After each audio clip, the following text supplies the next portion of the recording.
ఈ మైదం పిండితో చేసిన ఫుడ్ ఏది తిన్నా కడుపులో పేగులన్నీ ఖరాబ్ అవుతాయి అంటగా, నిజమేనా? వినేటోళ్ళు ఉన్నంత వరకు చెప్పేటోళ్ళు చెప్పుకుంటూ పోతూనే ఉంటారు. సరే నువ్వన్నా చెప్పు కొంచెం క్లియర్గా.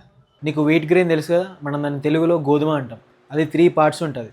బయట పార్ట్ని మనం బ్రాన్ అంటాం, లోపల 2 పార్ట్లు ఉంటాయి మళ్ళీ ఆ గోధుమలో, ఎండోస్పర్మ్, జెర్మ్.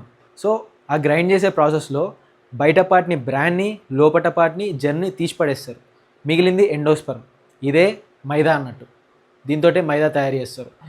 మనం ఓన్లీ మైదానే కన్జ్యూమ్ చేసినాం అనుకో, మన బ్లడ్ షుగర్ లెవెల్స్ అనేవి పెరుగుతాయి. ఎందుకంటే అది ప్యూర్ కార్బ్స్ కాబట్టి. సో ఈ గ్రైండ్ చేసే ప్రాసెస్లో బ్రాండ్ని జర్నీ తీసి పడేసినాం కదా, న్యూట్రిషన్ లెస్ ఫుడ్ అవుతుంది. కానీ అది మనకి హార్మ్ఫుల్ కాదు, but it is nutrition less food. అంటే ఇప్పుడు మనం ఫైబర్ ఇంకా కొన్ని న్యూట్రియంట్స్ యాడ్ చేస్తే ఇది కూడా న్యూట్రిషన్ ఫుడ్ అయిపోతుంది కదా. పర్ఫెక్ట్. ఇంకోటి ఏంటంటే, నువ్వు అతిగా మంచి ఫుడ్ తిన్నా సరే అది పాయిజన్ అవుతుంది. ఏదైనా లిమిట్లో తినో, లిమిట్లో ఉండు. మా దోస్తులకు కూడా నేను ఎక్స్ప్లెయిన్ చేస్తా, షాక్ అవుతారు.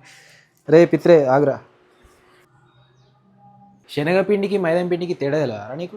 మీ దోశలా చెప్తే నవ్వుతారు. ఫస్ట్ పిండి ఏందో తెలుసుకొని దోశలా కడిగి పోయి చెప్పు.